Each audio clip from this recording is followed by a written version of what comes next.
তোমাদের প্রত্যেককে আমার চ্যানেলে স্বাগত। আশা করি তোমরা সকলেই ভালো আছো। আজকে আমি ক্লাস 10-এর অর্থাৎ 2026-এ যারা মাধ্যমিক পরীক্ষা দেবে তাদের জন্য খুব ইম্পর্ট্যান্ট একটি ভিডিও নিয়ে এসেছি। তো আজকে আমি টেক্সট বইয়ের এই অনুশীলনী থেকে কোশ্চেন সলভ করে দেখাবো তোমাদের।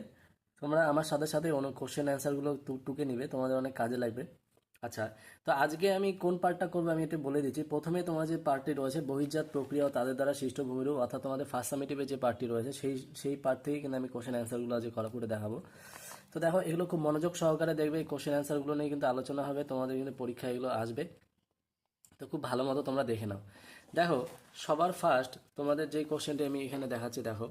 তো প্রথমে কি বলেছে যে এখানে কিন্তু এমসিকিউ কোশ্চেন আছে, হ্যাঁ। তো এগুলো কিন্তু এই বহির্জাত প্রক্রিয়া তাদের দ্বারা সৃষ্ট ভূমিরূপে কিন্তু অনেকগুলো পার্ট রয়েছে। তার প্রথমে রয়েছে বহির্জাত প্রক্রিয়া কী এবং তাদের কাকে বলে এবং এর বিভিন্ন রকম সংজ্ঞা রয়েছে। এরপরে রয়েছে বহির্জাত প্রক্রিয়াগুলো। তো সবগুলো মিলেই কিন্তু এই শর্ট কোশ্চেনগুলো আছে এখানে। তো পরপর আমি এগুলো আলোচনা করব। তো দেখো, সবার ফার্স্টে আছে কি, অশ্বক্ষুরাদি হ্রদ দেখা যায় নদীর কোথায়।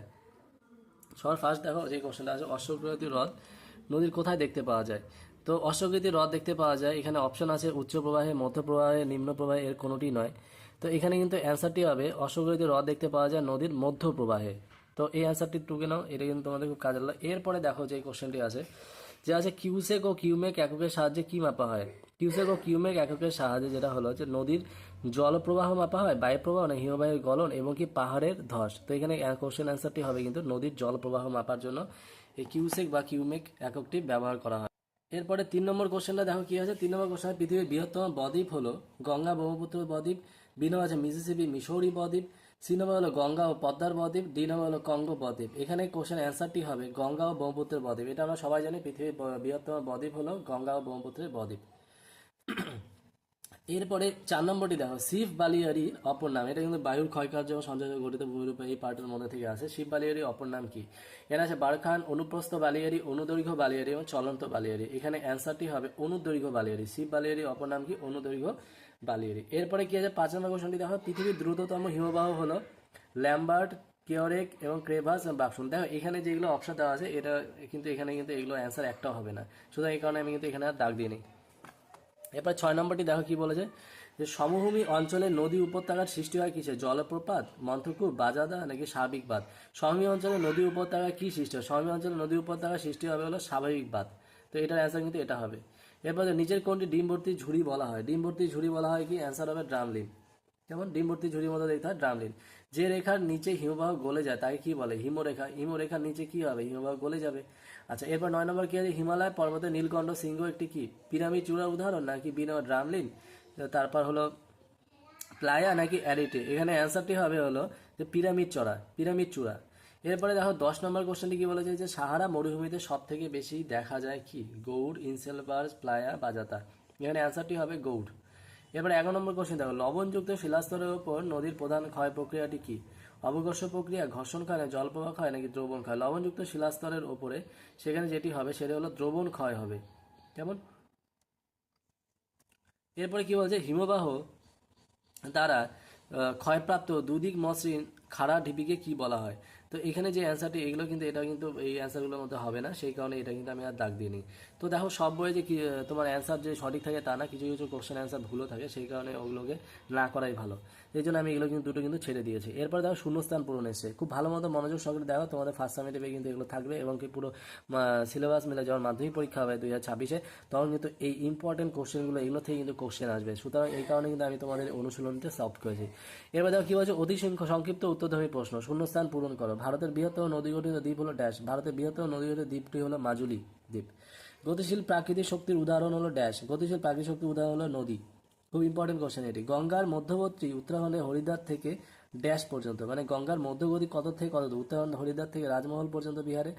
একই নদীতে অবস্থিত ক্ষুদ্র ক্ষুদ্র জলপ্রপাতকে কি বলে? ক্যাসকেড বলে। পৃথিবীর দীর্ঘতম হিমবাহ কি? Dash Lambert. দীর্ঘতম হিমবাহের উদাহরণ কিন্তু ল্যাম্বার্ট। বায়ুর গতিপথের সঙ্গে আড়াআড়ি অবস্থিত অর্ধচন্দ্রাকৃতি বালিয়াকে কি বলা হয়? বারখান। এবার 7 নম্বর কোশ্চেন দেখো, পৃথিবীর বৃহত্তম ম্যানগ্রোভ অরণ্য কোনটি? সুন্দরবন। পৃথিবীর দীর্ঘতম খাইটি কোনটি? ওব মোহনায় অবস্থিত। পৃথিবীর দীর্ঘতম খাইটি কোন মোহনায় অবস্থিত? ওব মোহনায় অবস্থিত। এবার 9 নম্বর কি হচ্ছে, ইয়ারদাং এর মাথা ক্ষয়প্রাপ্ত এবং তীক্ষ্ণ ও সুচালো হলে তাকে ড্যাশ বলে, তাকে কি বলা হয়? নিডল বলা হয়। মেরু অঞ্চলে তুষার ক্ষেত্রে বরফমুক্ত পর্বতশ্রেণী ড্যাশ নামে পরিচিত। এটা খুব ইম্পর্টেন্ট কোশ্চেন। তাহলে কি মেরু অঞ্চলে তুষার ক্ষেত্রে বরফমুক্ত পর্বতশ্রেণীগুলোই ড্যাশ নামে মানে নুনাটক নামে পরিচিত। এবার তাহলে শুদ্ধ অশুদ্ধ নির্বাচন করো। বালিয়ারি বায়ুর ক্ষয়কার্যের ফলে গঠিত হয়, এটা কি অশুদ্ধ। বালিয়ারি কি বায়ুর সঞ্চয় কার্যের ফলে গঠিত হয়। এরপর দেখো কি বলছে, শিব কথার অর্থ সোজা তরবারি, এটা কিন্তু শুদ্ধ।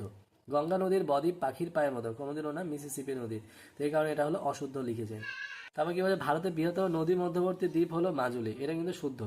যোগ জলপ্রপাত ভারতের কর্ণাটক রাজ্যে অবস্থিত, এটাও শুদ্ধ।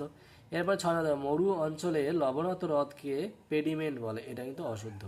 এরপর দেখো, অঘর্ষণজনিত গর্ত বায়ুর একটি ক্ষয়কার্যত ভূমিরূপ, এটা কিন্তু ঠিক আছে, মানে শুদ্ধ হবে। বায়ুর ক্ষয়কার্যের ফলে সৃষ্ট শৈলশিরাকে আবদ্ধ শৈলশিরা বলে, তো এটাও কিন্তু তোমার অশুদ্ধ হয়েছে, মানে এটা ভুল, এই কারণে এটা কিন্তু অশুদ্ধ লেগেছে। এরপর দেখো, মরুভূমি অঞ্চলে চলমান বালি রেখে ধিয়ান বলে, এটা কিন্তু শুদ্ধ। এবার দেখো, মন্থকূপকে একত্রে মন্থকূপ কলোনি বলে, এটাও শুদ্ধ।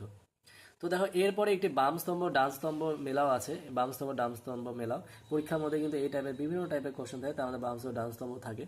তো দেখো, বালিয়ারি বালিয়ারি এখানে কোনটার সাথে যুক্ত আছে, প্রপাত প্লাবনভূমি, এটা কোনটার সাথে যুক্ত, জলপ্রপাত অবসরগত উৎপাদন কেম, এর বাম পাশে এগুলো রয়েছে, ডান পাশে রয়েছে হিমবাহের ক্ষয়কাজ, বায়ুর ক্ষয়কাজ, হিমবাহের সঞ্চয় কাজ, নদীর সঞ্চয় কাজ, সঞ্চয় কাজ, নদীর ক্ষয়কাজ।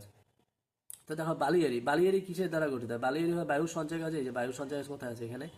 এবার হচ্ছে প্লাবনভূমি, প্লাবনভূমি কোথায় কিসের সাথে গঠিত হয়, প্লাবনভূমি যে নদীর সঞ্চয় কাজের সাথে যুক্ত, যে নদীর সঞ্চয় কাজ এখানে রয়েছে।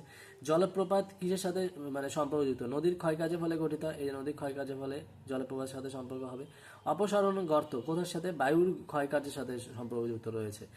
5 নম্বর হচ্ছে উৎপাদন প্রক্রিয়া, হিমবাহের সাথে ক্ষয়কাজের সাথে, হিমবাহের ক্ষয়কাজ হলো উৎপাদন প্রক্রিয়া, একটি প্রক্রিয়া যার মাধ্যমে হিমবাহ ক্ষয়কাজ করে। তারপর রয়েছে কি কেম, কেম হলো হিমবাহের সঞ্চয়ের ফলে গঠিত হয়। দেখো, অনেকগুলো শর্ট কোশ্চেন হয়ে গেল। এরপরে দেখো নেক্সট যে কোশ্চেনটা আছে সেগুলো নিয়ে এটা আলোচনা করি। যেমন দুই একটি শব্দে উত্তর দাও, দুই একটি শব্দে উত্তর দাও, এখানে কি বলেছে, যেমন যে একটি পর্বত পাদদেশীয় হিমবাহের উদাহরণ দাও, মানে পর্বতের পাদদেশে যে হিমবাহগুলো জমা হয় তার মধ্যে একটি উদাহরণ বলেছে, যেমন সেটি কি, আমেরিকা যুক্তরাষ্ট্রের মালসা হলো একটি পর্বত পাদদেশীয় হিমবাহের উদাহরণ। ভারতের উচ্চতম জলপ্রপাত কোনটি, এখানে আমি লিখে নিয়েছি কুঞ্চিকাল কিন্তু ভারতের উচ্চতম জলপ্রপাত। এবার হচ্ছে পৃথিবীর বৃহত্তম নদীর দ্বীপ কি, এটা হলো মাজুলি, এর একটু আগে আমি শূন্যস্থানে বললাম। অশ্বক্ষুরাকৃতি হ্রদের আকার কেমন হয়, ঘোড়ার খুরের মতো হবে। নেপালের মাকালু পর্বত হিমবাহ সৃষ্ট কোন ভূমিরূপের উদাহরণ, এটা হলো পিরামিড চূড়া সৃষ্ট ভূমিরূপের উদাহরণ। এরপর হলো উচ্চ পার্বত্য হিমবাহের সঞ্চয় কাজের ফলে সৃষ্ট একটি ভূমিরূপের উদাহরণ দেয়, এটা হলো গ্রাফ রেখা, উচ্চ পার্বত্য অঞ্চলে সঞ্চয় কাজের ফলে গঠিত ভূমিরূপের একটি উদাহরণ। কেমন। এরপর হচ্ছে পেডিমেন্ট কথার অর্থ কি, পেডিমেন্ট কথার অর্থ হলো পর্বতের পাদদেশ। এরপরে দেখো 8 নম্বর হচ্ছে এটা প্লায়া হ্রদের উদাহরণ দাও, সম্বার হ্রদ প্লায়া হ্রদের উদাহরণ। এরপর হলো গতিবেগের সঙ্গে নদীর বহন ক্ষমতা অনুপাতকে কি বলা হয়, এটাকে বলা হয় ষষ্ঠ ঘাতের সূত্র, তাই না, ষষ্ঠ ঘাতের সূত্র দিয়ে আলোচনা করা হয়, গতিবেগ বৃদ্ধি পেলে বহন ক্ষমতা তার 6 গুণ বৃদ্ধি পাবে। তাহলে সুন্দরবনের দ্বীপের সংখ্যা কটি, প্রায় 200টিরও বেশি। হিমবাহের শব্দের অর্থ কি, বরফের নদী। আচ্ছা, এরপরে যে উচ্চভূমি নদী ব্যবস্থাকে পৃথক করে তার নাম লিখো, তাহলে যে পৃথক করে তার নাম হলো জলবিভাজিকা। কেমন। তো দেখো, অনেকগুলো কোশ্চেন হয়ে গেল। এরপরে যে কোশ্চেন রয়েছে এগুলো বট কোশ্চেন, মানে 2 নম্বরের কোশ্চেন, 3 নম্বর 5 নম্বরের কোশ্চেন। তো এগুলো আমার ভিডিওগুলো তোমরা দেখবে, আমি টপিকগুলো যখন আলোচনা করবো সেখানে তোমরা পেয়ে যাবে। এরপর দেখো কি বলেছে, যে এখানে 2-1টি তবু লেখা আছে যেগুলো তোমাদের কনফিউশন বলে মনে হয়েছে, আমি সেগুলো লিখে দিয়েছি। ক্রান্তীয় মণ্ডলে অবস্থিত কয়েকটি মরুভূমির নাম, যেমন সাহারা, থর।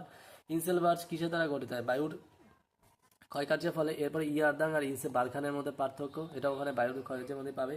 কী উপায়ে মরুভূমি অঞ্চলে ভূপৃষ্ঠের জলের সংরক্ষণ করা যায়, পুকুর, বৃষ্টির জল ধরে রাখার ব্যবস্থা। গৌড় কীভাবে যেটা, গৌড় সেম বায়ুর ক্ষয়কার্যে। হিমরেখা কাকে বলে, এগুলো কিন্তু বায়ুর ক্ষয়কার্যের মধ্যে পাবে গৌড়। এবার হিমরেখা কাকে, হিমরেখা আছে কি, যে রেখার উপরে কি বরফ জমে আর যে রেখা নিচে বরফ গলে যায়।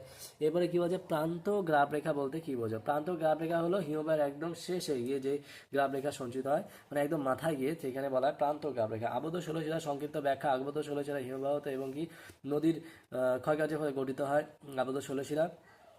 এরপর নদী অববাহিকা কি, নদী অববাহিকা তোমরা সবাই জানো, নদী অববাহিকা হলো যেখানে গিয়ে উপনদীগুলো মেলে এবং বিভিন্ন শাখা নদীগুলো বেরিয়ে যায়, এই টোটাল এরিয়াটাকে এক কথা বলা হয় নদীর অববাহিকা। ধারণ অববাহিকা কি, ধারণ অববাহিকা মানে হলো যেখানে উৎস সৃষ্টি হয় সেইখানে যে বিভিন্ন রকম নদীগুলো মূল নদীতে এসে পড়ে, সেই টোটাল এরিয়াটাকে বলা হয় ধারণ অববাহিকা। নদীর ষষ্ঠ ঘাতের সূত্র, নদীর ষষ্ঠ ঘাতের সূত্র আমি মাত্রই বললাম। এরপর মেসা বিউট কি, মেসা বিউট হলে মরু অঞ্চল টেবিলের মতো উঁচু হলে সেটাকে বলা মেসা, আর বিউট হলো একটু নিচু হয়ে গেলে সেটাকে বলা বিউট।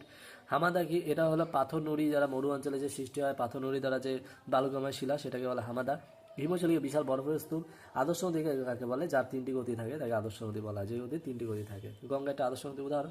এখানে বিভিন্ন ব্যাখ্যামূলক প্রশ্ন হয়েছে, ঝুলন্ত বাদা কীভাবে সৃষ্টি হয়, এখানে হিমবাহের মধ্যে পেয়ে যাবে। ইয়াদাং জীবনের পার্থক্য, এটা বায়ুতে পাবে। বায়ুর ক্ষয়কার্যের ফলে সৃষ্ট ভূমিরূপ খুবই সোজা, বহির্জাত প্রক্রিয়া বৈশিষ্ট্যগুলি আলোচনা করো। বহির্জাত প্রক্রিয়া কাকে বলে এবং বৈশিষ্ট্যগুলো তোমরা প্রথমেই পেয়ে যাবে। মরু অঞ্চলে বায়ু কাজে প্রাধান্য দেখা যায় কেন, কারণ ফাঁকা থাকে এবং এর অনেকগুলো কারণ রয়েছে, তোমরা টেক্সটের মধ্যে পেয়ে যাবে। নদী কীভাবে সঞ্চয় করে, নদী বিভিন্নভাবে সঞ্চয় করে, নদী ক্ষয় করে বস্তুগুলোকে এবং যেখানে ঢাল কমে যায় সেখানে গিয়ে নদী সঞ্চয় শুরু করে, তো বাধা পেলে সেখানে সঞ্চয় করে। পলসঙ্গ বদ্বীপের মধ্যে পার্থক্য কী, পলসঙ্গ আর বদ্বীপ কী, পলসঙ্গ সৃষ্টি হয় মধ্যগতিতে আর বদ্বীপ সৃষ্টি হয় নিম্নগতিতে, বিভিন্ন রকম পার্থক্য রয়েছে, বইয়ে পেয়ে যাবে। নদী উপত্যকা হিমবাহের মধ্যে পার্থক্য, এটা তোমরা পেয়ে যাবে। নদী উপত্যকা কি সংকীর্ণ হবে, গভীর হবে, হিমবাহ উপত্যকা কী হবে, গভীর হবে কিন্তু সংকীর্ণ হবে না, সেটা হবে কি ইউ শেপ হবে। তো বালিয়ারি বৈশিষ্ট্যগুলি বিভিন্ন বালিয়ারি ম্যাগনল্ডের বালিয়ারি বৈশিষ্ট্যগুলো তোমরা বইয়ের মধ্যে পেয়ে যাবে, সুন্দর করে লেখা আছে। হিমবাহ কোন কোন প্রক্রিয়ায় ক্ষয় করে, হিমবাহ বিভিন্ন প্রক্রিয়া ক্ষয় করে, তার মধ্যে একটি আলোচনা করলাম উৎপাটন প্রক্রিয়া, তাই না। এরপর রচনাধর্মী প্রশ্ন, যেটা খুব ইম্পর্টেন্ট, সেটা আমাদের লোহাচর, নির্মূল, ঘোড়ামারা, এগুলো আলোচনা রয়েছে।